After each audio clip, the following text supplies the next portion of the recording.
I would like to start out by introducing our first speaker this morning, Scott Shadis, who openly lives with HIV and is counseled an HIV project director at Lambda Legal. Scott litigates impact cases involving discriminatory actions based on a person's HIV status. Notably, Scott co-authored 2 friend of the court briefs submitted to the U.S. Supreme Court regarding the Affordable Care Act. His policy portfolio includes working on HIV criminalization and the blood donation ban, and he served as co-chair of the Disparities Committee on the Presidential Advisory Council on HIV/AIDS from 2014 to 2017. We are thrilled today to have Scott starting off our panel, and at this time I would like to turn it over to Scott and invite him, if he wishes, to turn on his camera and take it away. Hi there, this is Scott. I hope you can hear me. It hasn't let me turn on my video, but I'll try one more time before we get going here. That's all right, you don't need to see me. Hello everyone, good to be here this morning presenting on this topic. I think it's one that a lot of people are not yet that aware of, but we're very pleased to be offered the opportunity to come and speak with all of you about it this morning. So what are we actually talking about here when we're talking about the HIV and HBV military ban?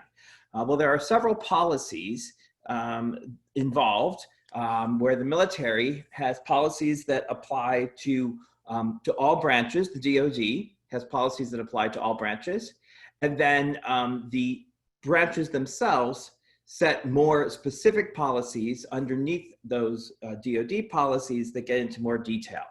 And those policies restrict the way in which people living with HIV or HBV are permitted to serve. These policies regard testing and treatment, enlistment, commissioning and deployment and retention, and then the policing really of service members with HIV. What we're really going to be talking about today is those middle policies, the ones about enlistment, commissioning, deployment, and retention.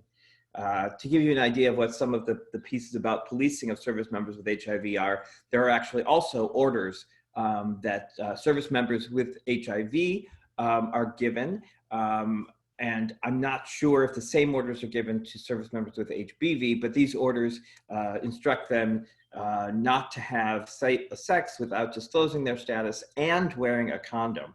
And they're given a number of other orders upon diagnosis in the military. So as I just said, our lawsuits are that Lambda Legal is bringing, we're going to talk about those in a little bit, are challenging the enlistment, commissioning, deployment, and retention policies. And then we're also doing some advocacy along with our colleagues on the HBV side in order to address these policies.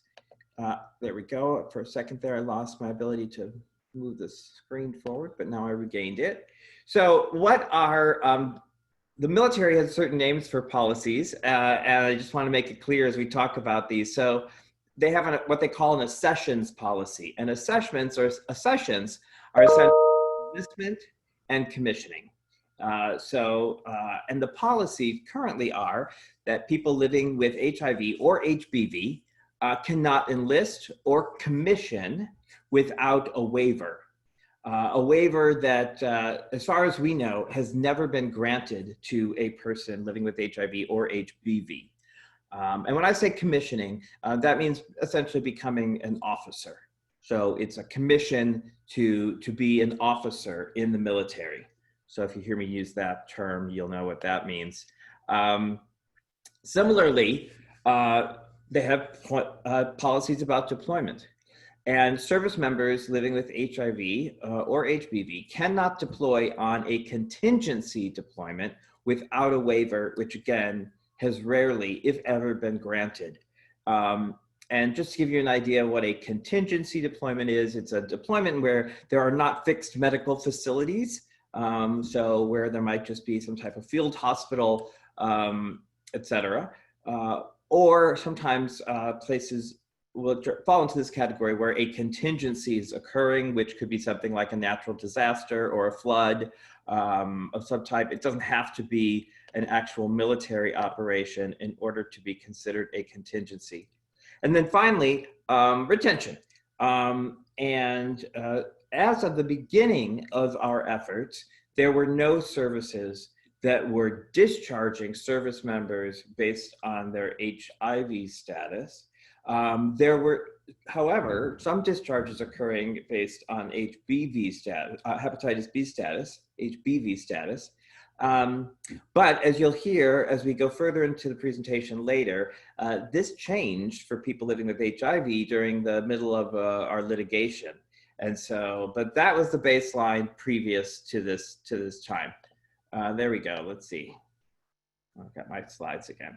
So just to set the scene a little bit, these policies regarding HIV and HBV had actually been, there have been 2 reports from Congress that were requested by the House and Senate Armed Services Committees regarding these policies. So there have been some advocacy done explaining to members of Congress that the military had problematic policies in this realm. And so let's see, the first one in 2014 that was mandated was regarding both people with HIV and hepatitis B. These reports went to the Senate Armed Services Committee and the House Armed Services Committee. They placed a requirement in the National Defense Authorization Act for the department to produce these reports explaining how their policies actually conform to the science. Unfortunately, the one in 2014 was relatively short and really devoid of any meaningful explanation as to how the policies that exist, which prevent people living with HIV and HBV from doing all these things in the military, including joining and commissioning as an officer and deploying, how those were supported by the science. Didn't really tell us. So then we had a second go at it in 2018, or at least the HIV advocates did. Again, the report was regarding HIV-related personnel policies. However, and it was enacted by the same mechanism. Unfortunately, while it was a longer report this time, it was really still devoid of meaningful explanation of the policies. So that was kind of the legislative background into which we were moving. In very general terms, I'm going to tell you what the purported justifications are for the military's policies in this area. They really all hinge on the purported inability of these individuals to deploy. So while the policy affects whether you can join, whether you can commission, all of those decisions are being based on the fact that people living with HIV and HBV are not permitted to deploy without this special waiver that's never given. The military claims that they can't, in these reports that I was just describing to you, they claim that they can't guarantee care to service members who are on a contingency deployment. And we're going to talk more about why that's not true as we get down the road.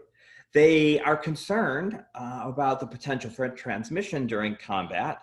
For instance, if someone were to experience a catastrophic injury themselves, and or while someone was providing what's called buddy aid to another member of the military. Again, I'm just giving you right now the justifications the military provides, and I will talk more about why these are incorrect further into the presentation. And then finally, it's a risk to the blood supply. They are concerned that because they use what's sometimes called a walking blood bank, that people will donate to that walking blood bank and perhaps create a risk of transmission through the walking blood bank.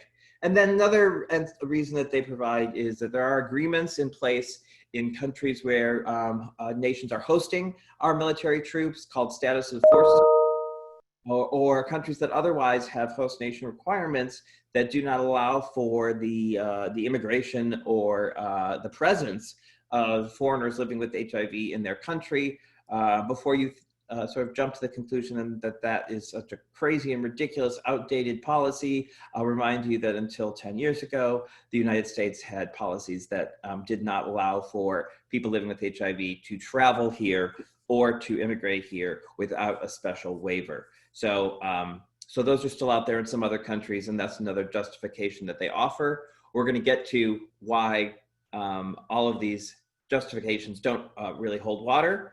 But before that, I'm going to hand it back to Catherine. Great. Thanks so much, Scott, for setting us up for today.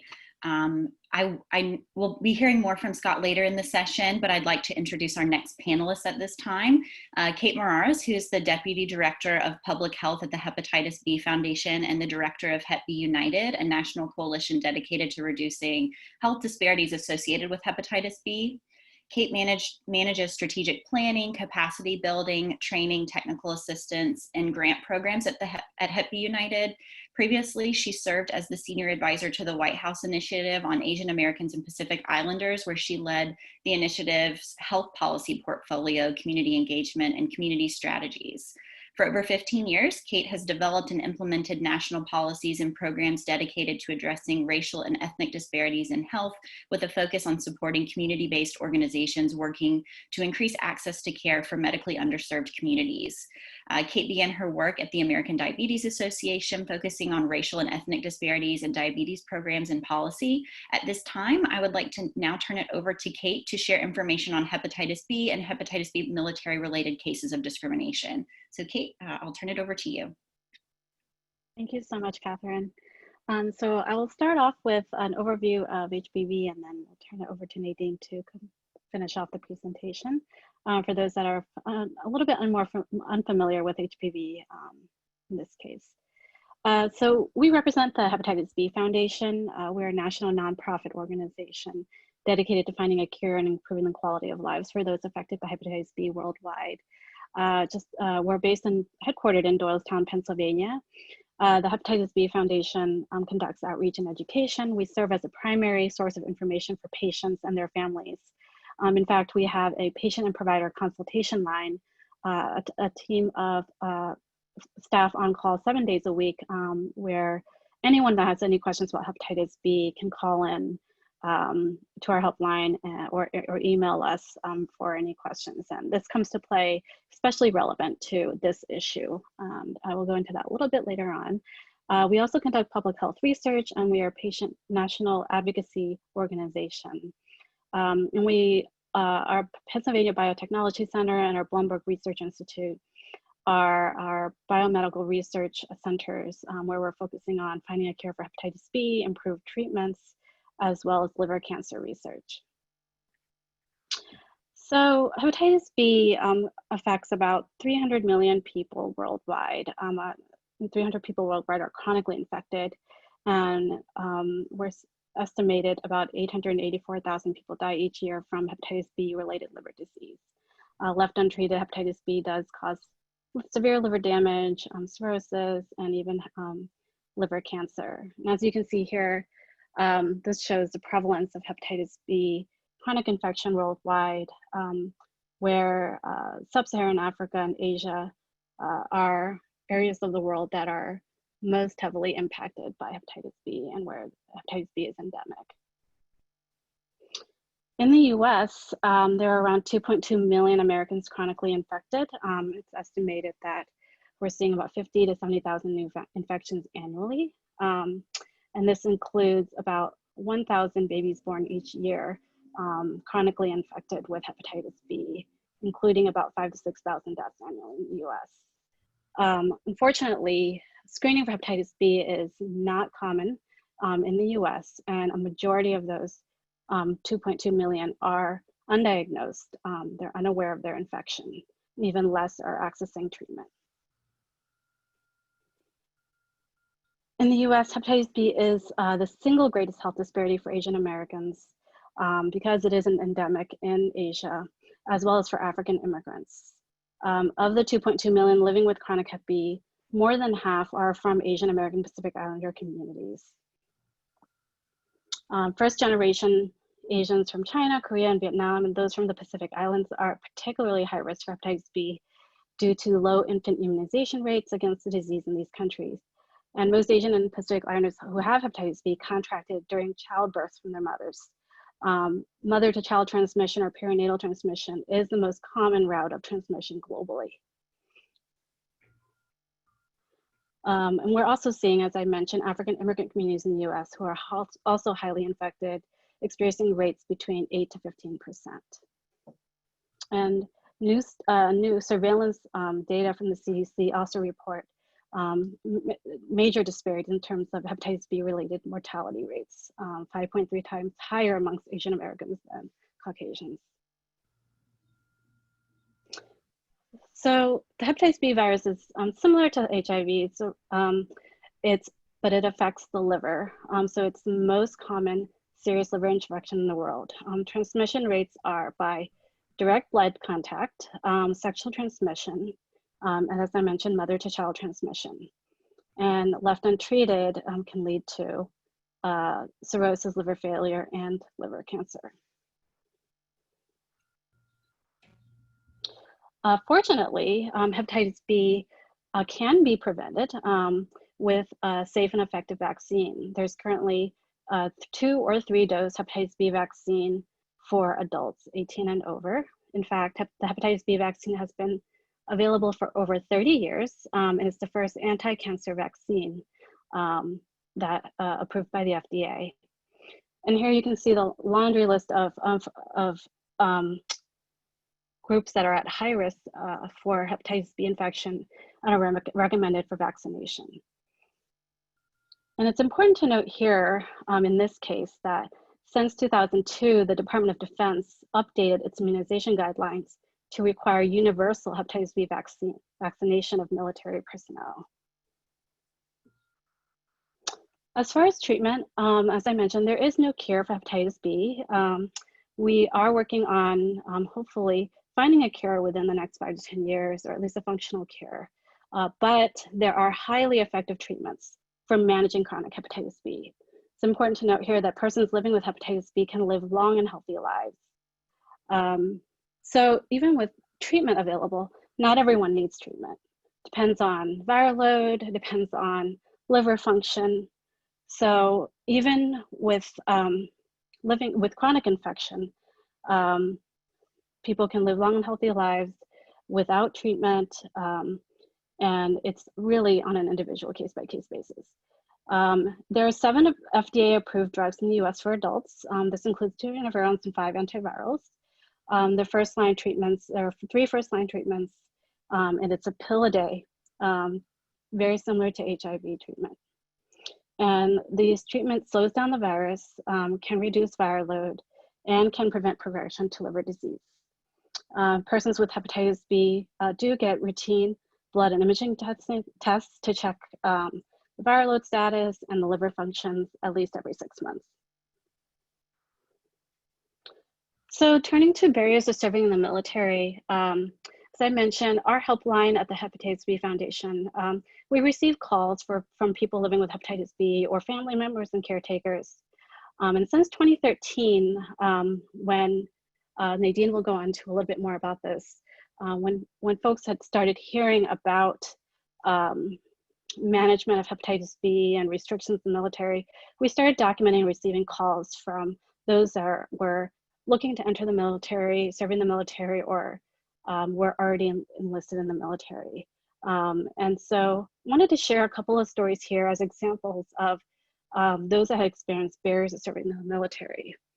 And one person that we received a phone call in 2019 had mentioned that they've been serving their country honorably for 14 years and 6 months. Due to a routine checkup, he decided to do for himself. I found out I had chronic hepatitis B. I've been following the military's guidelines, so I get checked every 6 months, and I was allowed to continue serving as long as I was healthy with no damage to my liver. But due to recent changes on the rules and regulations that concern my illness, I am to be referred to a medical evaluation board with a possibility that I'll have to be medically separated with no compensation. And then another person from 2016 mentioned that I have recently been diagnosed with Hep B when I was in Navy boot camp. And because of that, I was separated and sent home. How can I get help?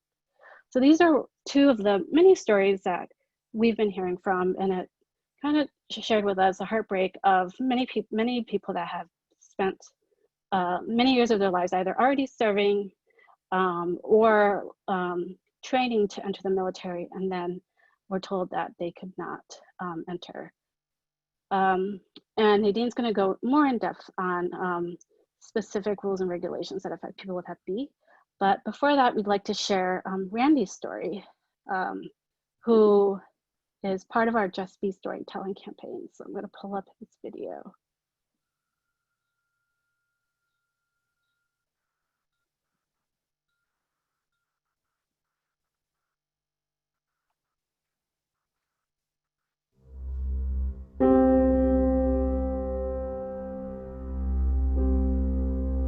Our whole family was expecting the phone call. That day I was mowing the lawn and I had our cordless phone in my pocket. I felt it vibrate and I was so excited to see that the number was from Annapolis. I yelled to my son, "Cody, it's them!" He had always wanted to serve his country and he had made it into the Naval Academy. We saw him swear in. It was one of the most proudest moments of my life. Then while he was doing basic training, we received the call. Cody said, "Dad, I tested positive for hepatitis B." I said, "What? That's not possible." I married my wife in 1993 in Korea when I was there in the Air Force. She and I knew she was positive for the virus, so we had both of our kids vaccinated at birth. Then they were retested when they were in grade school, and we learned our oldest son, Daniel, had hepatitis B. Now it turned out Cody was actually infected. The news crushed us. I still struggle with it now, even 3 years later. Right now, the Department of Defense says you can't be in any branch of the military if you have hepatitis B. I'm hoping my story will help change this so that others don't have to face this type of stigma and discrimination. Having the virus is not as big a deal as they're making it out to be.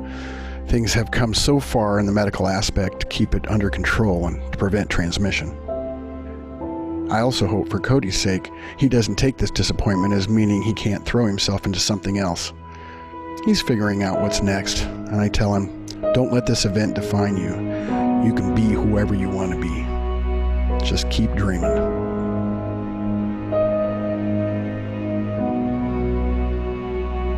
Just be determined.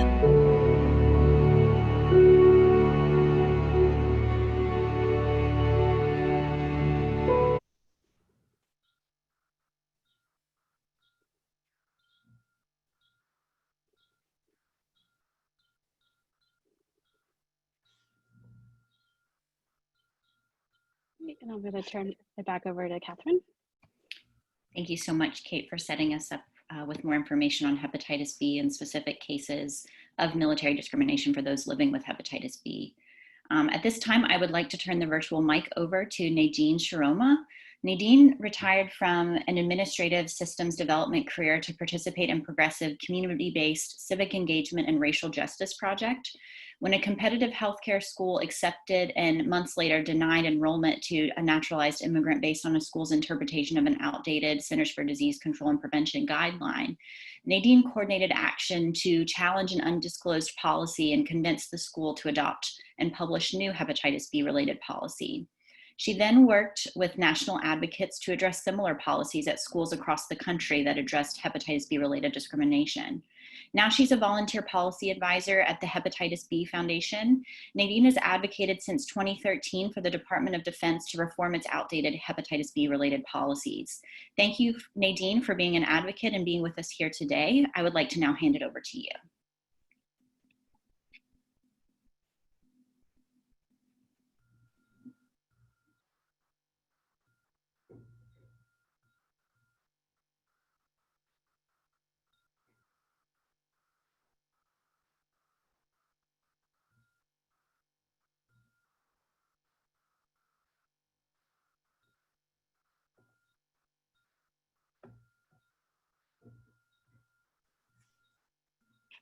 Nadine, are you still with us?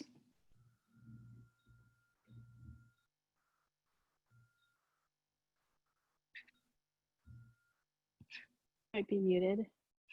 She is, yes.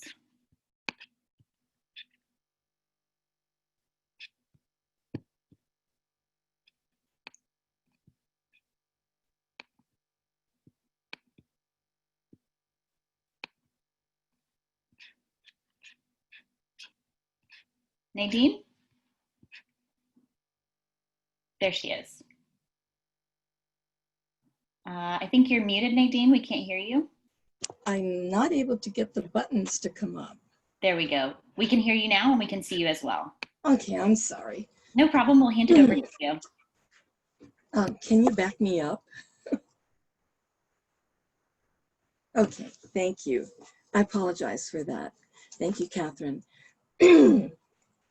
Participants, the HBV basics that Kate presented are essential to an understanding of how DOD's outdated HBV policies harm recruits and service members living with chronic HBV.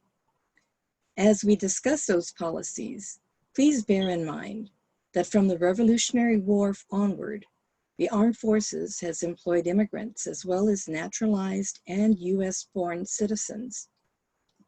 Since World War II, additional benefits have been provided to veterans, among them access to higher education, VA home loans, all of which help, and many more, all of which help to improve the lives and financial well-being of veterans and their families. Seen in this context, to deny enlistment enrollment in a DOD scholarship program or to require involuntary discharge from military service is, for the affected person, a loss of patriotic service as well as economic opportunity. As Kate pointed out earlier, more than half of the 2.2 million people in the US who live with chronic HBV don't even know they have the virus. They are usually very surprised. They feel almost betrayed to find out that they have something that could be that serious, an illness that could be that serious. And it's a sense of bewilderment because they don't have enough information and don't understand always what is happening. Based on the phone calls and emails to the foundation since the 2013 settlement agreement was announced by the Department of Justice, and this settlement agreement established chronic HBV as a disability under the Americans with Disabilities Act. We have learned that individuals with chronic HBV who choose military careers can be unexpectedly confronted with HBV policies that rise up to threaten and very often thwart their DOD careers. And this can happen at any stage of the process, during recruitment, enlistment, training, or actual service. So I have here a list of when it can appear. And I do this because it's important to understand that it's not a one-time threat. It can happen when you're just considering enlistment. V and C, an immigrant and US-born child of immigrants from Asia, respectively, were aware, and when asked, disclosed their HBV status and the fact that they were already taking and responding very well to antiviral medications. One was terminated from the healthcare scholarship application process, the other from any enlistment prospect, even though both were participating in healthcare programs. In fact, the Department of Justice has since informed schools that students with chronic HBV may not be excluded from healthcare programs. And though we initially expected that the DOD would be required to follow the same findings of the DOJ, Department of Justice, we were dismayed to find out that it could not happen because the DOJ has no jurisdiction over the DOD. Its findings, cases, and settlement agreements do not apply to the DOD. We also have had cases of people diagnosed during training, and this is basic training when they initially enter the service. And these are people who've been sent home from the Navy, by the Marines, by the Air Force, They are all immigrant enlistees, some from Asia and others from Africa. All were sent home from training without the jobs or places to live that each of them gave up in order to report for training. The fact that these individuals were cleared to report for duty by physicals administered by military entrance processing stations remains a sore point for some. And it would seem very galling, one would think, after going through all of that just to go to basic training and then find out that you're disqualified. And then we have students like Cody, whose story was told in the video by his dad, Randy, who prepared for 7 years to pursue the dream of earning an appointment to the Naval Academy, only to have it snatched away 2 weeks after reporting to Annapolis. Likewise, a student from Southeast Asia worked from the time he was in middle school to apply to the DOD Academy's international program. He was accepted by the Navy and Coast Guard academies before learning he was being disqualified due to chronic HBV. It was crushing for him. Among the most unjust, potential, and actual actions are those that occurred for enlistees who were not diagnosed until they had already served for several years. E, a 9-year Afghanistan-Iraq veteran, was vaccinated but not screened by the Army when he entered the service. The reason? In 2002, when HBV vaccinations were mandated for all new accessions and the Army was preparing to invade Iraq, this service branch decided it would vaccinate all incoming enlistees and conduct HBV screenings at a later time when the enlistee would be scheduled for a regular medical physical. As a result, E was declared unfit to deploy and discharged 9 years after enlisting and having already deployed twice to war theaters. He was later hired by a private contractor to do the same job he'd previously performed and at the same base where he was stationed when he was discharged. For individuals who've been diagnosed, investigated, discharged, or threatened with a med board or worse, the fact that the Army does not have HBV-specific policies for personnel who are diagnosed, sometimes up to several years after they enter the service, is unjust and incomprehensible.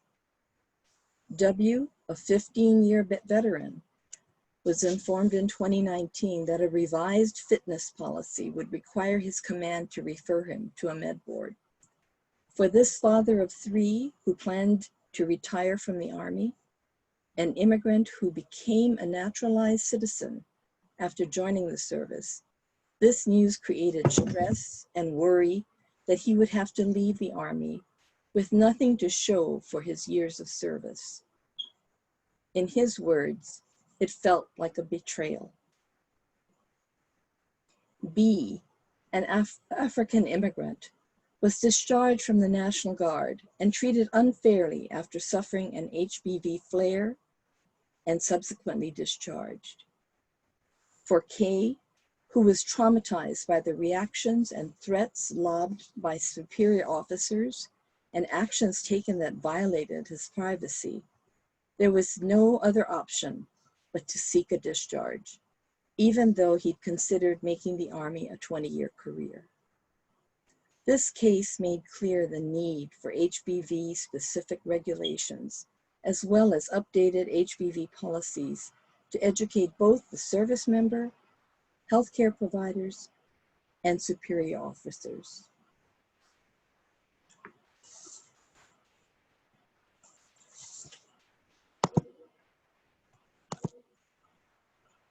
Oh, I'm sorry, I advanced it one too many. Can you help me get it back, Catherine?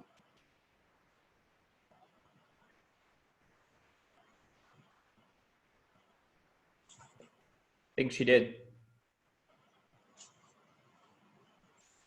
Okay, thank you. The communities impacted by chronic hepatitis B. By now, you probably know or have already guessed which U.S. communities are most impacted by DOD's outdated policies. The figure on this slide compares the incidence of chronic hepatitis B among U.S. foreign-born and the U.S.-born from 1980 to 2008. It also graphically illustrates the decline in rates of chronic hepatitis B among the US-born after the HBV vaccine was approved and recommended for infants and children in the early 1980s. The vaccine also became a required immunization for attendance in most school districts. During the same period, the rates of chronic HBV among the foreign-born has increased. In addition to showing you the gap between foreign-born and US-born communities with respect to HBV, this figure illustrates how in 28 years, the HBV burden that was once shared by the foreign-born and US-born has shifted to those born outside the US. And considering the fact that the foreign-born represented 12% of the US population in 2008. The fact that this group accounts for more than 70% of the US chronic HBV cases makes clear that chronic hepatitis B is a major health disparity among the foreign-born from countries of intermediate or high HBV prevalence. It's also important to point out that despite the widespread vaccinations among US-born school children, certain US-born communities are also more likely to see members harmed by the outdated HBV policies. These include communities with limited or no access to healthcare and those which are vaccine resistant or have high rates of opioid addiction.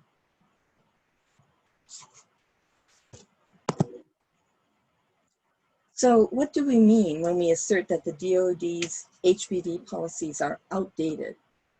Is it that it's just 35 years old and were drawn up before 7 antiviral medications were approved and became widely available? No, it's the fact that existing policies are based on laboratory evidence of HBV markers and completely ignore the evidence-based data now possible through advances in science and medicine, and the fact that laboratories are now able to measure HBV viral load, that is, the level of infectivity of the relevant markers, such as the hepatitis B surface antigen, especially after an individual has begun antiviral treatment. In fact, in 2 cases that I described earlier, Cody and E, the 9-year Army veteran, HBV viral loads for these individuals were undetectable, and neither of them was even taking antiviral meds. With updated policies, these 2 individuals would not have been separated from their respective service branches. Looking at the timeline, we can see that the invention of the polymerase chain reaction technique in 1983 here enabled the laboratory to generate DNA fragments from a patient's blood sample and then use it to determine the patient's level of infectivity.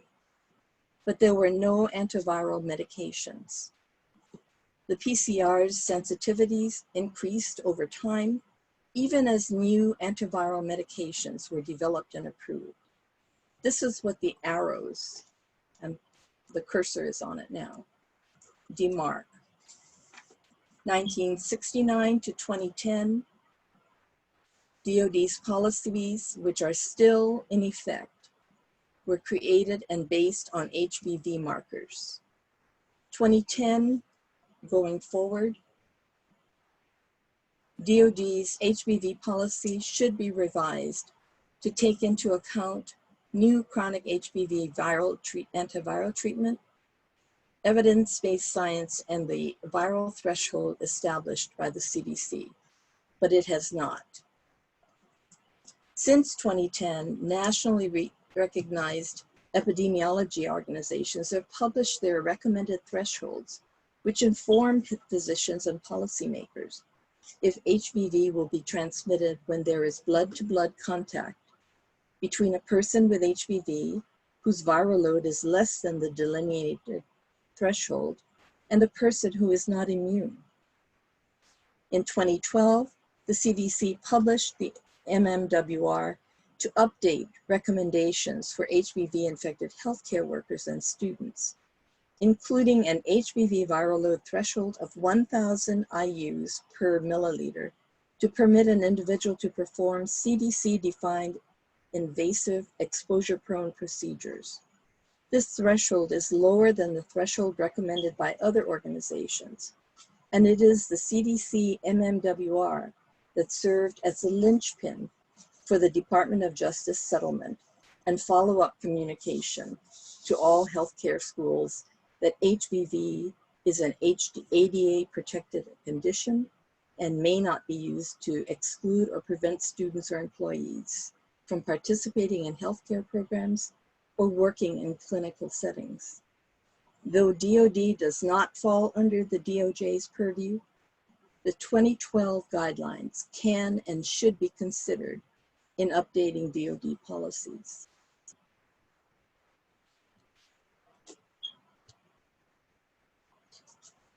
We now address the question asked by legislators or their aides whenever advocates inform them of a wrong or injustice.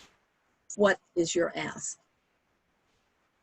In conjunction with our HIV partners, HBV advocates this year drafted wording for a bill to address the issue of outdated DOD HBV policies. And they're clearly listed here that we seek to protect the rights of service members with HBV and ensure they are provided access to current medical treatment and other appropriate support services, and to permit an individual with HBV to enlist, enroll in a DOD military academy or scholarship program, receive a commission, deploy, and be retained by the service, provided their viral load is less than or equal to 1,000 IUs per milliliter, with or without medication, i.e., the threshold established by the CDC. And this is for doctors who perform CDC-defined invasive exposure-prone procedures. That is the threshold that the CDC created. But we are willing to go to be more stringent and to say that anyone who enters the service or expects to be retained should have similar requirements. And this would ensure that those individuals meet the goals of the DOD for force readiness and ensures that the service member with HBV can deploy and serve without continuing fear that HBV will prevent him or her from meeting career milestones. And I've shown here the U or U equals U or undetectable. Oh, I'm sorry. Oh my God. Catherine, I'm sorry.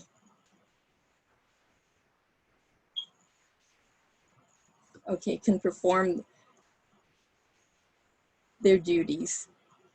Where I show that the undetectable, untransmittable, the equipment is now so refined and sensitive that what it detects as undetectable, what it detects at even very extremely low levels were once undetectable. And so the thinking now is that they are protected by prevention and thus should be able to serve. Thank you very much.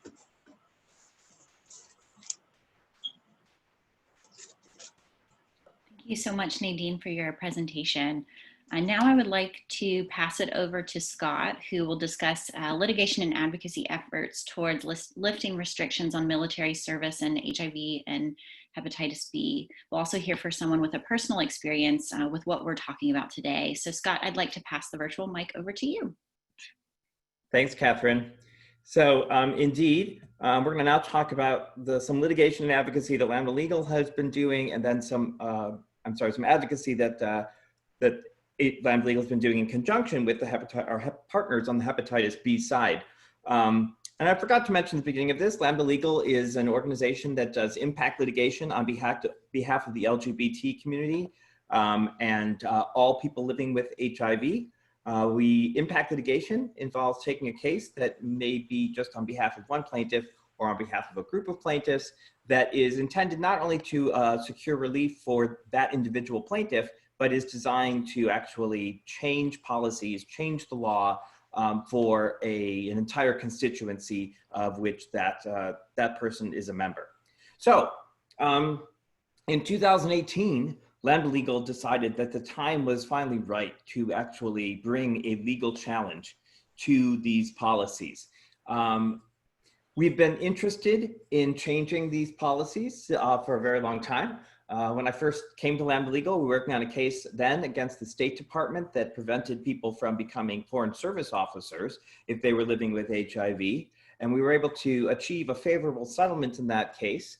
But, and it had many of the similar sort of justifications that were provided by the military for their policies, most notably the fact that the State Department said they could not guarantee healthcare to people all across the globe, and a foreign service officer had to be able to be posted anywhere across the globe. So since that time, we've been thinking that we wanted to change the policies in the military, but in 2008, it wasn't quite the time. As Nadine was just talking about on the hepatitis B side, the HIV, the science around HIV, what we know about its consequences of this condition, what the prognosis is, as well as its transmissibility, has really come quite a ways in those past 10 years. Most of these things we knew 10 years ago, but now the science proving, for instance, the fact that a person with an undetectable load is incapable of transmitting HIV sexually has been clearly established through scientific study. Another reason that made 2018 the right time was the shift from President Obama to President Trump. We really thought during a friendly administration that we might be able to get these policies changed without litigation, that we could do it through policymaking and legislative action. But it became clear to us with a hostile administration in the White House that it would be much more difficult to achieve the change we wanted to achieve simply through policymaking or legislation, and that we would need to bring the courts in to make that happen. And then honestly, it became about finding the right plaintiff at the right time. And now I want to introduce you to one of those plaintiffs, and really our lead plaintiff in the case. We met Nick Harrison, and he had already done quite a bit of advocacy on his own. And so we decided he would be the perfect face for this issue when it came to people living with HIV. So Nick, can you tell us a little bit about your story and how we came to be in this litigation together? Sure, thanks a lot, Scott. Starting with a little bit of my background, I grew up in Oklahoma, was raised by a mom who got divorced and was sort of a single mother on public assistance, and started at UCO. About midway through my college career, I decided to take a break and enlist in the United States Army to help pay for the remainder of my college. I served 3 years on active duty, first stationed up in Alaska as a airborne paratrooper, basically jumping out of a perfectly good airplane and putting a parachute on my back for that. They sent me back to UCO, University of Central Oklahoma, to finish up my bachelor's degree, and I got accepted into law school. So as I was starting that whole process at Oklahoma City University, about midway through my second semester, I was mobilized with the Oklahoma National Guard. And so they picked me up, pulled me out of law school, sent me overseas to Afghanistan for about 18 months. Came back from that, transferred to the University of Oklahoma, finished up a JD and an MBA program. And just as I was getting ready to graduate then, our unit got deployed again. This time, the military was nice enough to let me finish out my college or my grad school. So I basically got pulled up after that, went overseas to Kuwait for about a year, and then came back. Throughout this whole process, I guess in the Army and in the National Guard, one of the big things that a lot of service members do is they pursue their continuing education. You get a lot of good benefits like the GI Bill, like a ROTC stipend or scholarship, like tuition assistance or loan repayment programs. And if you listen to your NCOs and you sort of go through the right channels, you can take advantage of all those. So basically, as I went through grad school, the military was pretty much paying for my education, paying for my bachelor's degree, paying for law school, paying for the graduate school education. And so the natural career progression for someone like me, as soon as you get the degree and you come back and you take the bar exam and become an attorney, is to transfer from the enlisted side over to the military side and become a JAG attorney. I did that whenever I came back. I started with an interview back in Oklahoma with their national JAG office there. They were really interested in me there. The full-time civilian job I ended up getting whenever I got back though was here in DC. And so they said, well, we really like you. You've got all this combat experience. You'd be a great asset here in Oklahoma, but you're going to be living there, so go and try there. So I did. Whenever I moved to DC with a presidential management fellowship at the Small Business Administration, that was the job that I took. I interviewed with the JAG office in November of 2013. They have a very unique legal services office here in Washington, D.C., where they have a whole bunch of lawyers who actually work directly for the National Guard Bureau, sort of the director who's in charge of that entire branch. Do a lot of different things, but whenever I walked in my full dress uniform, they looked at me and they said, we really want you. You're top of our list as far as picks go. Because not only do you have the legal education, but you also have the military experience. You have this whole time sort of growing up through the ranks, becoming an NCO, understanding what that means, serving in an infantry line, and actually getting deployed and going overseas to Kuwait, Iraq, and Afghanistan. And that was something that they thought was really important because a regular law student just coming in off the street doesn't have that. So I started building my packet, putting it together. Went to Walter Reed. Was aware that it was probably going to be a disqualifying condition, but I felt that, like, well, they give waivers for everything. Seems reasonable here. And I started building that packet, going up through the waiver process, going through an exception policy process. At one point, I sent a letter off to the Secretary of Defense, Secretary of the Army, asking, like, how do I get this exception policy? Didn't hear a response for a while, and then someone from the Army G1's office said, I got your packet, I got your memo here, what you're asking for is completely reasonable. Let me help you build the packet and tell you what you need to put in this in order to get it in front of the right review board. And so I did that. It was about a year process, gathering all those documents, sending them up, and then they kicked it back down to me and said, okay, this is the way the packet has to look. Now bring it all the way up to your chain of command, company level, brigade level, National Guard level, and so forth. And as it finally landed, I guess, on the decision maker's desk, I got sort of a resounding no from them. Really no explanation or justification whatsoever, just a 2 or 3 paragraph, 2 or 3 line letter that said, your request for an exception to policy was not decided favorably upon. We don't see that being in the best interest of the military. And I really couldn't understand that. I mean, if there was sort of a poster child case for why this makes sense to give an exception, it would be my case, because the military's paid for this education to make me a lawyer. If they don't feel comfortable with me being an infantry guy charging up the hills and stuff like that, this would be something that would be a reasonable ask. Let me fill out the rest of my career as a JAG attorney. But they didn't want to do that at all. So I picked up everything, started talking to people on the Hill, House Armed Services Committee, Senate Armed Services Committee. During the course of that, the Human Rights Campaign organized meetings of different HIV advocacy groups. And I sort of explained my case to them. They talked about the studies that they'd gotten in the NDAA and sort of what the progress was there. And at that point, that's whenever I met Scott from Lambda Legal. And he said, you know, you really have an interesting and compelling case. There's really no rational reason or rational basis that anyone would say you shouldn't be a JAG attorney. And so at that point, I met up with him, and he's kind of taken the litigation there. So I'll go ahead and pass it back to him to sort of explain what's happened in the court system since then. Thanks, Nick. And I just want to say Nick is a little bit modest, but he actually not only served twice overseas, once in Afghanistan and once in Kuwait, but he actually was awarded the Army Commendation Medal, which you'll see pinned on his chest right there. And I know some people who are veterans of the military, and when they saw that Nick had the Army Commendation Medal, they told me, "Oh, that guy's the real deal. This is not a medal that they just give away freely." So we thank you, Nick, for your service.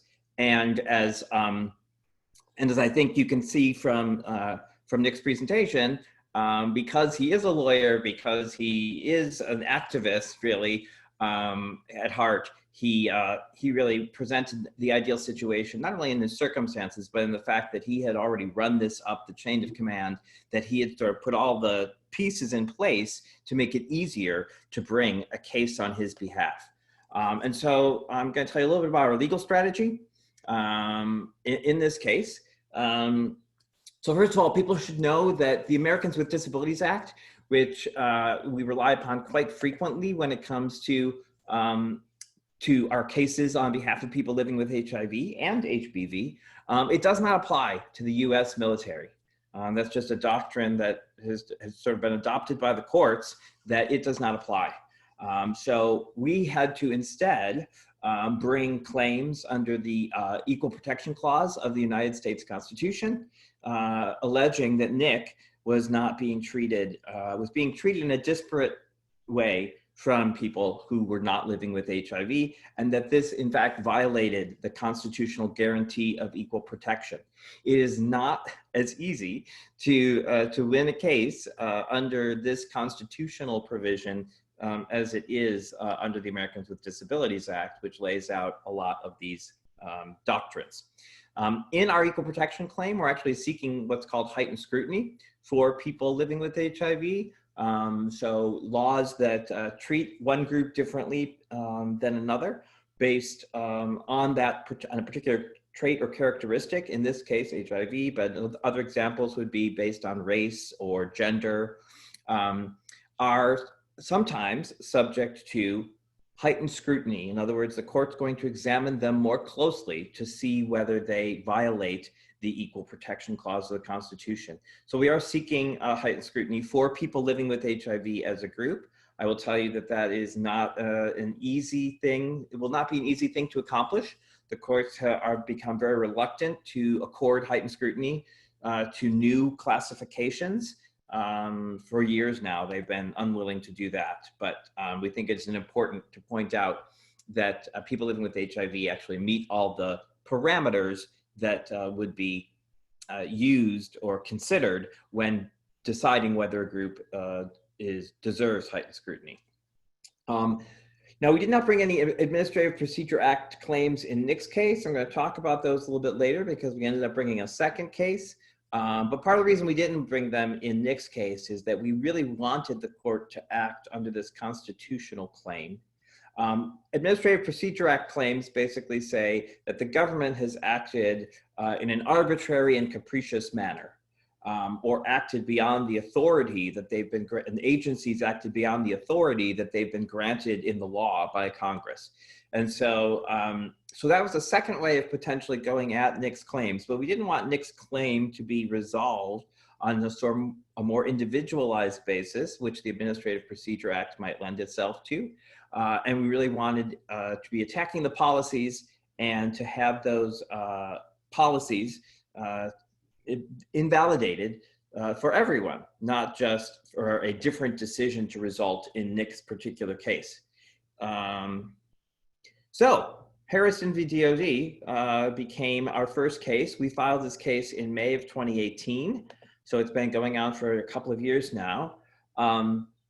Turns out that the government issued what we called a deploy or get out policy right before we filed, which says, it's a new policy for the military that says anyone who can't deploy is actually ejected from the military if you can't deploy for more than 12 months. And we were concerned that people living with HIV, like Nick, might be booted out under this new policy. So we filed a motion for a preliminary injunction to prevent the discharge of Nick while our case was pending. And unfortunately the government filed a motion to dismiss. Well, we won the motion to dismiss and the case was allowed to go on. We lost on the preliminary injunction for that period of time. So we move into discovery in Nick's case, which is the process through which you learn about the other side's case and you start to exchange information and you make document requests and they give you documents and you ask them questions and they have to answer them, and it goes both ways. And in the middle of that occurring, turns out that the Modern Military Association of America, which I should have mentioned already, they were our partners in bringing this case on Nick's behalf. They formerly outserve SLDN, if people have heard of that group, but they're now the Modern Military Association of America. They're our partners in bringing this case, and we also brought in pro bono law firms to assist in these cases. So Modern Military Association of America starts hearing from some recently diagnosed members of the Air Force who are now being discharged based on their HIV status. And it's a little bit perplexing given that these policies really have been in place for 30 years with respect to HIV and or more. And the policies really were that people with HIV were not involuntarily separated or discharged from the services. While you could not join the military once you were living with HIV, and the military actually does test people for HIV upon entry. So in that respect, it's a little bit different than hepatitis B, but so you could not join. However, if you became HIV positive after joining the military, they did not kick you out.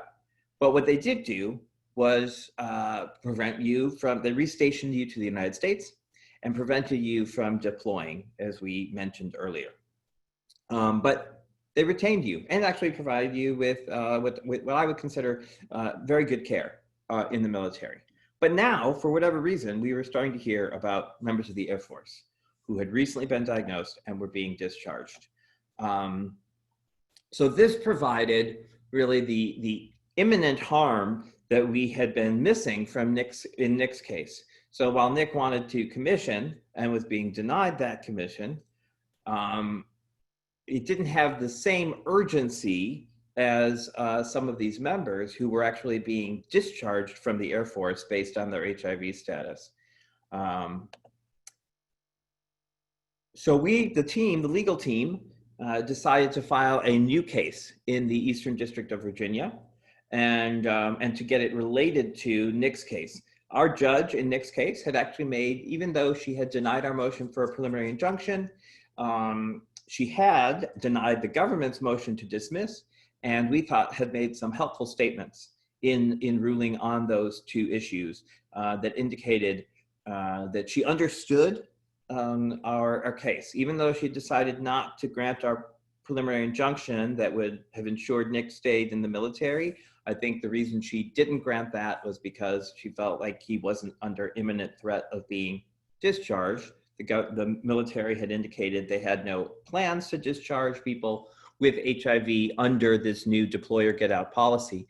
But so we thought that it would be good to get our case before the same judge in the Eastern District of Virginia.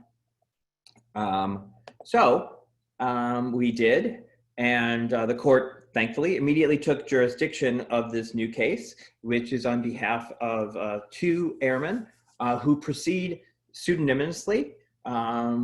They're anonymous in public. And, you know, this is a testament to the fact that HIV still carries so much stigma, and in particular carries a bunch of stigma if you're in the military. So while we had plaintiffs who wanted to move forward, they were reluctant to be out about their HIV status in order to do so. And I also just want to mention here in that regard that we were very thankful and it's particularly brave of Nick to be willing to serve as a plaintiff for us, who is out about his HIV status, and it helps really to put a face on this. But there's also, you know, risks that come with that in terms of being more public about your HIV status. So we thank Nick for that as well. So now I want to tell you a little bit about the second case on behalf of these members of the Air Force. Again, they were proceeding anonymously. And the Air Force argues essentially that deployability is a separate reason for discharging. So the Air Force, and actually all of the branches, have a policy that says service members with HIV will not be discharged solely on the basis of their HIV status. So that protection has been in place for many years, and it is why we understood that people living with HIV were retained. But what the Air Force tries to argue is that the deployability, the limitations on one's deployability, which the military is actually imposing, that those provide a separate reason for the discharge. And so that it's no longer solely based on HIV, it's now also based on whether or not you can deploy and the amount of deployment or the deployment tempo for your position. So there are different jobs that have different deployment rates. And so they claim that that was now an additional reason, and that gave them the ability to discharge someone despite this regulation that prevents that. So we reiterated our arguments. We point out the absurdity of using military-imposed non-deployability as a reason to discharge these members, and we end up bringing a preliminary injunction motion, just like we had in Nick's case, on behalf of these service members who are now actually facing the imminent harm of being discharged from the military. And we present all of our arguments. You know, the briefing is fairly extensive. We bring in a couple of excellent HIV specialists who serve as our experts and provide testimony to the court through declaration, so on paper. We get into this hearing on February 15th, and it did not take long before we knew we were going to win on our motion for a preliminary injunction. The court had some very tough questions for the government, and I think had some relative softballs for us on the plaintiff's side. And I just want to say that for folks who don't know or aren't as familiar, a preliminary injunction is not an easy thing to get from a court. It's essentially asking a court to take action or to prevent a party from doing something that they're doing without fully hearing the case. It's at a preliminary stage, so you don't have all the evidence, you haven't gone through discovery. It's basically saying, well, I think there's a good enough chance that this side is going to win on some of these claims, or on this claim that would get them this relief. And if this relief wasn't granted, the harm to the party that's seeking this injunction would be pretty significant and not easily reversed or compensated.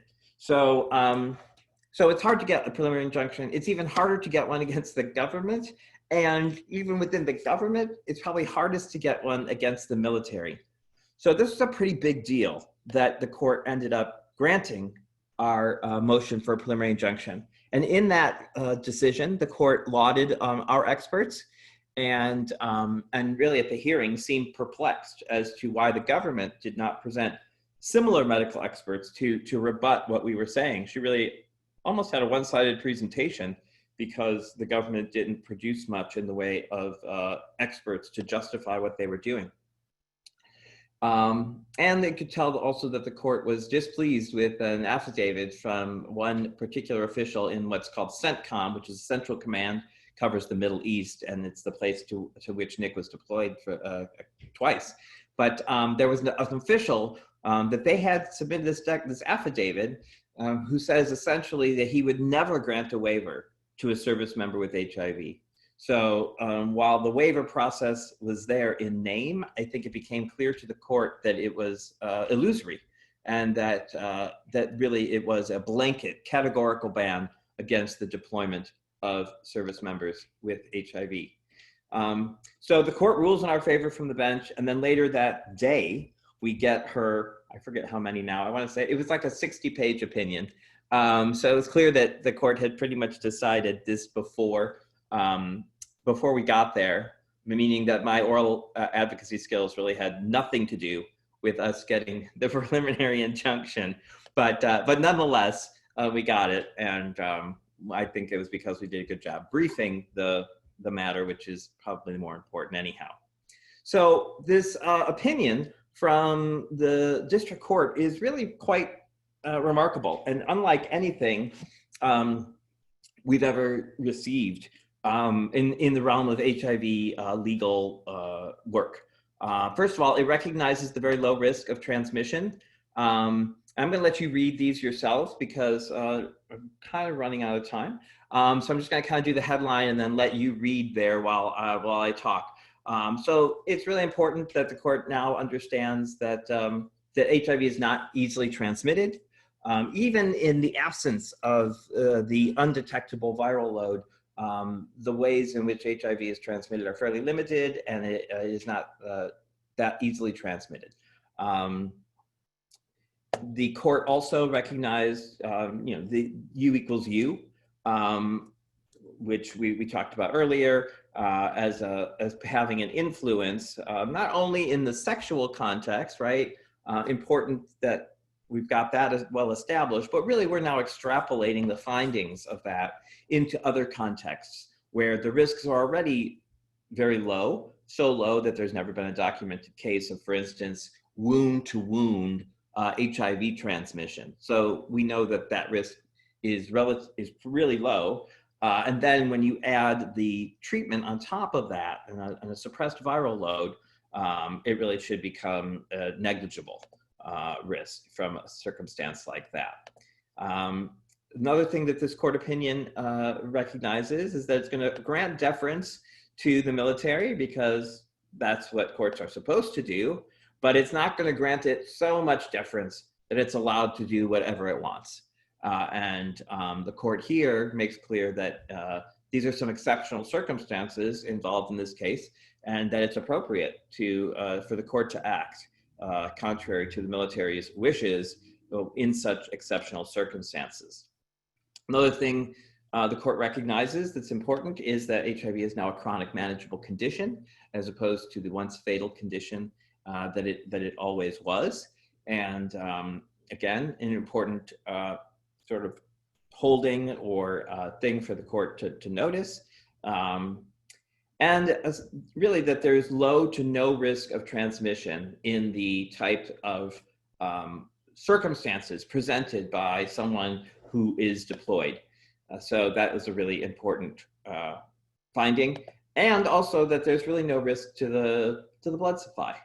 That once a person is diagnosed with HIV and they know that they cannot give blood, then it is very unlikely that that person is going to donate, even as a part of the walking blood bank. And so that person should provide no risk to the blood supply. And the court basically in the end says that there is no rational basis for the policies. And it's important here to know that really all the court needed to say was that we had a likelihood of success on winning our claims regarding the retention of these airmen living with HIV, but the court actually chose to reach out and also decide that we had a likelihood of success on our claims that these airmen should be able to deploy. Didn't really need to decide that, but it did. And courts don't usually do that. So we felt very good about the decision that this court issued in February of 2019.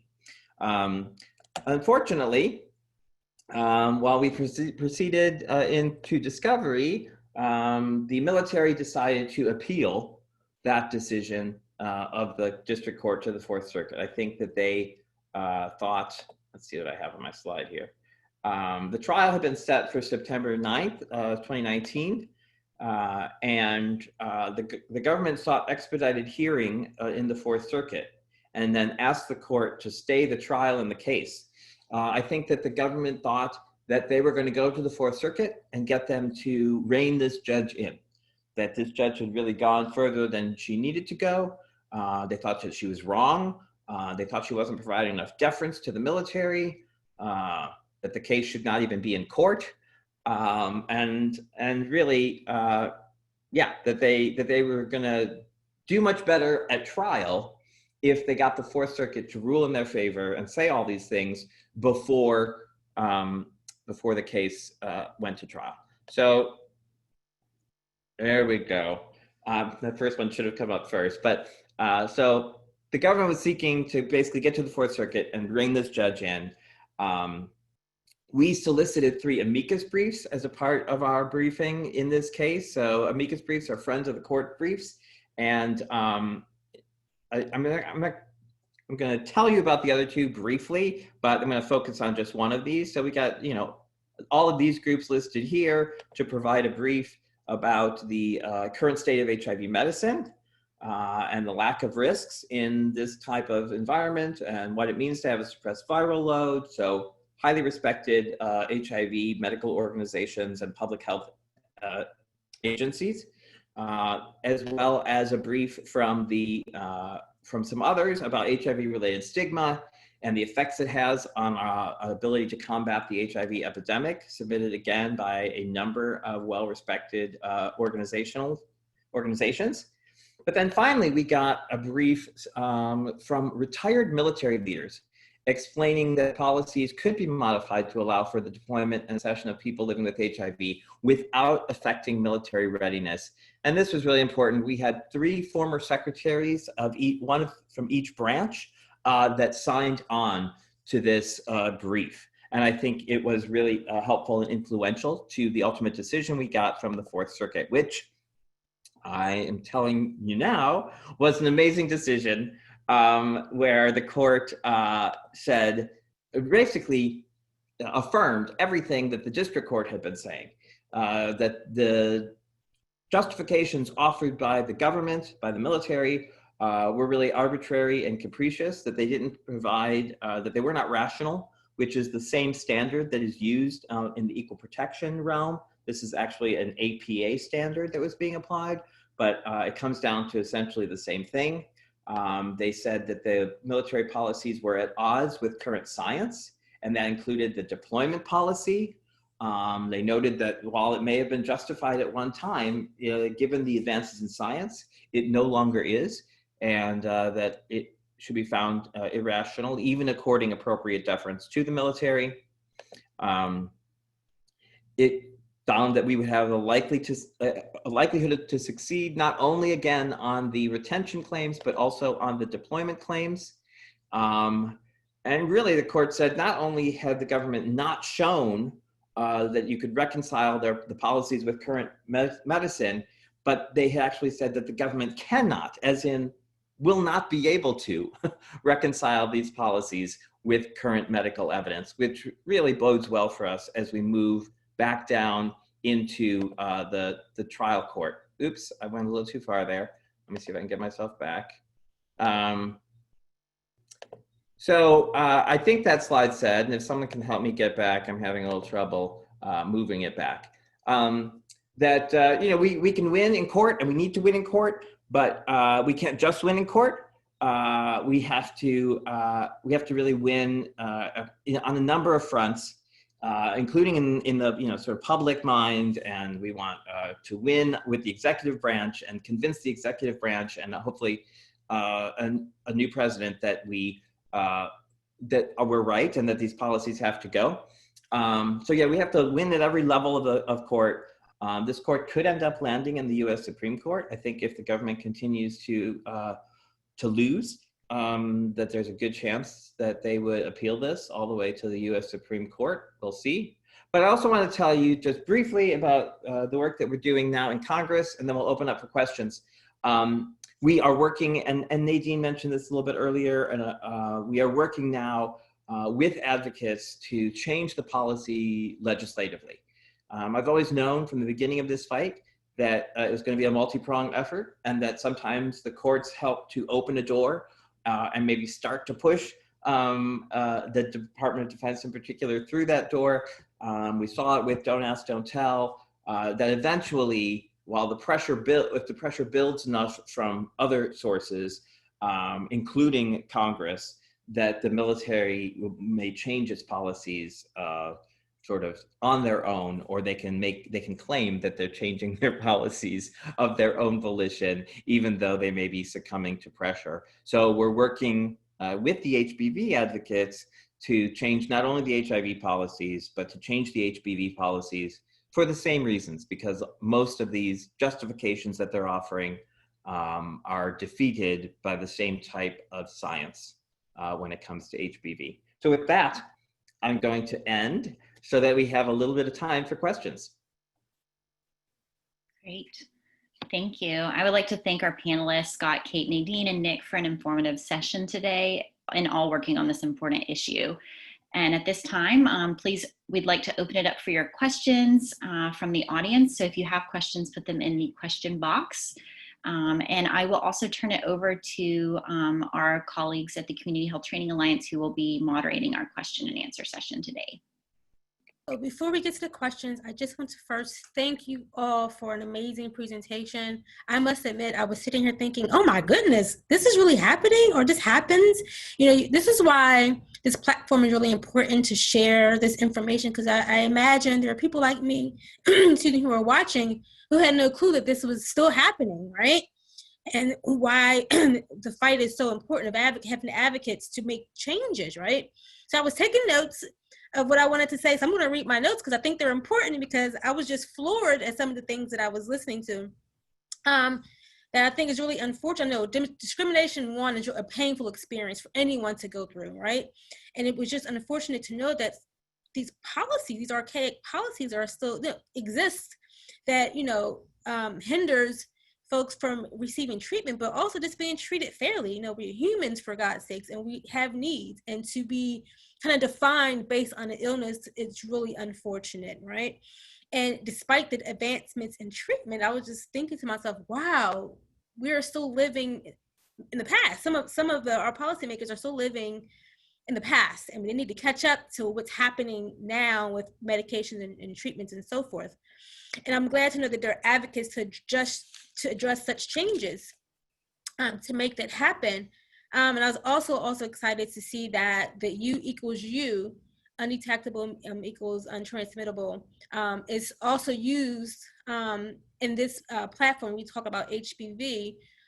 That's also what's being promoted in the HIV world with treatment, and how treatment can, you know, provide a person to live a healthy, wonderful life without fear of transmitting the disease. So I'm glad to see that that's also kind of a phrase being used with HBV.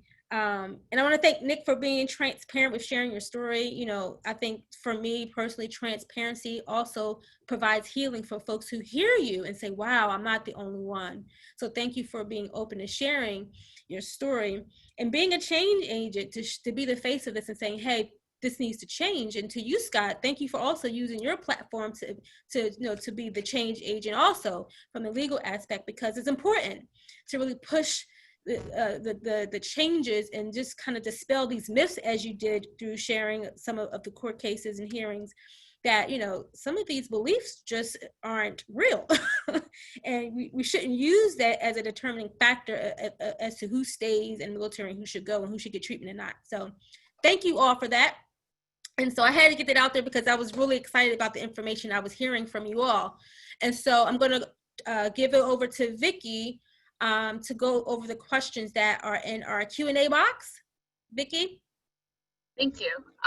Yes, and I also want to just agree with Tashina that I really enjoyed this session, and I feel like I really learned a lot. So we have one question in right now that's asking, says that I'm a senior and I've watched change, alter, and break down the barriers of these policies. Is there a written policy around where people living with HIV and people living with HBV can work? So there isn't a written policy, that sort of covers all the ground. The ADA kind of sets the parameters around when you cannot discharge someone or prevent someone from taking a job based on a disability. And both HIV and HBV are considered disabilities under that, the Americans with Disabilities Act. But really what I say now is there is no job in the world that a person living with HIV cannot safely perform. And really, I feel like these cases are what's allowing me to say this. The ADA had already established that in most domestic jobs, or really in all domestic jobs, there was no reason a person living with HIV could not take those jobs. That even, includes people who work as first responders, and we've had cases on behalf of people who want to be police officers and were denied that opportunity because of their HIV, or healthcare workers. And Nadine has been talking about on the HBV side how they've now put out guidance from the DOJ explaining that it is discriminatory to deny healthcare workers the opportunity to take a job based on their HBV status. So really, now that we're attacking the military's archaic policies, and if we prevail here, I think we will have established that there's no job in the world a person living with HIV or HBV can't safely perform.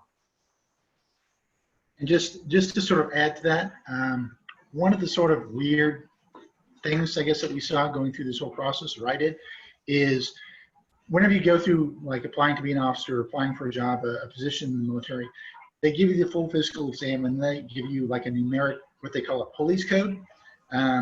That basically is the numbered representation of like how, do you have any limitations, medical limitations that might prevent you from doing a duty. In my case, all the doctors that looked at it said, once across the board, he's fully capable, he can do anything in the military. And it's kind of a weird situation where you have the doctors and the physicians saying, perfectly right, perfectly okay, you can fill any job, no duty restrictions whatsoever. But there's this freestanding policy that's out there that just says, we aren't going to let you because you have HIV. Yeah, and there is there's a mechanism under the ADA, right, that says if someone with if the disability presents a particular threat to the health or safety of the individual or others, if they're serving in this job, that then the employer can legitimately refuse to give that person that job. It's called the direct threat defense. And basically it allows an employer to say, well, I would give you this job, except it would create a threat to the health or safety of someone else. And really that's what the military is relying upon here. That is what most employers rely upon. But what we've learned over the years is that no, people living with HIV do not present a direct threat to the health or safety of others in any of these circumstances. At the beginning, people thought they couldn't work in food service and that presented a threat. And so that was kind of the first set of cases. And we've just kept moving through all these different occupations until really now we're at the end of the road. Great, thank you. Thank you for that answer. So one more question. Thinking about the contradictions between the DOJ and DOD policies, can you talk about whether there is any requirement that various executive branches have congruence? I missed the very end of that. Could you repeat that? Oh, sure, yeah. So can you talk about whether there is any requirement that various executive branches have congruous policies? The one-word answer is no. There is no requirement that the executive branch have congruous policies. You would hope that they would, and certainly the National HIV/AIDS Strategy, for instance, contemplates that there will be some conformity about how the different branches of the government handle and address HIV, but the military has always stood a little bit apart and been given quite a bit of deference by the courts and by Congress to do their own thing in order to accomplish their mission. But I think, what we're seeing in the courts, what the courts are saying is, yeah, but that only goes so far. Like, you can't violate the Constitution. We're not going to give you that much room. But they're given a lot of room. So hopefully we're going to force their policies to have more congruity. But there is no requirement. As a matter of fact, it's kind of interesting. Nadine was talking about the DOJ being very supportive on the hepatitis B side in the civilian context, forcing schools to accept students who have hepatitis B. But it is the same DOJ, just in a different department, that is actually tasked with defending the Department of Defense. So we're actually in court. The lawyers on the opposite side are the DOJ lawyers. So they have to almost there's not even congruity within the DOJ, essentially, about how they address this. Thank you. And as of now, that's all the questions. But if anyone else has any other ones, please feel free to start writing them into the chat box.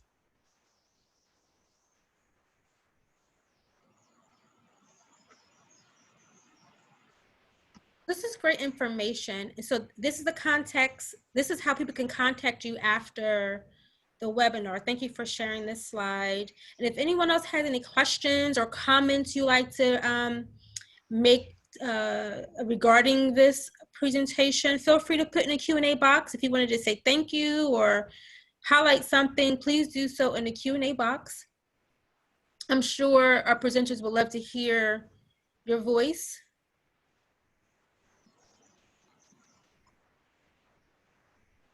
In the meantime, while we're waiting for, oh, okay, we have someone who just asked a question. Some comments. Vicki, you mind reading them? Oh yeah, absolutely. So we have someone who said, just thank you for a very informative training and thank you for very good information. Yeah.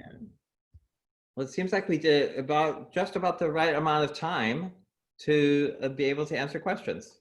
Yeah. Even ran a little bit longer than I expected. Yeah. Well, it was a very thorough presentation, and so I'm not surprised because you were very detailed and very transparent in all of your presentations of what you shared. And so, I'm glad that people feel that they've had, they've learned a great deal from your presentation. And actually, we're right on time. Yeah, so I'll just fill out at the end here and just say to continue to watch for new information about these cases. Because we are still in the process, right? So we're back down in the court, and we are actually moving towards what's called summary judgment. If the case may be resolved basically on the papers, and if it is not, we'll be going to trial in this case. So keep your eyes peeled, and if you keep up on the Lambda Legal website, you'll be provided with all the updates about these cases as they move forward. Okay, thank you. So again, thank you all for attending. Presenters, thank you for sharing this great presentation. It was very informative. Attendees, if you hold on when we end the webinar, you will be prompted to complete a survey and evaluation of today's presentation. So please complete that to give us feedback, and we will share that information with our presenters. And so until then, thank you all and have a great day. Bye. Thank you.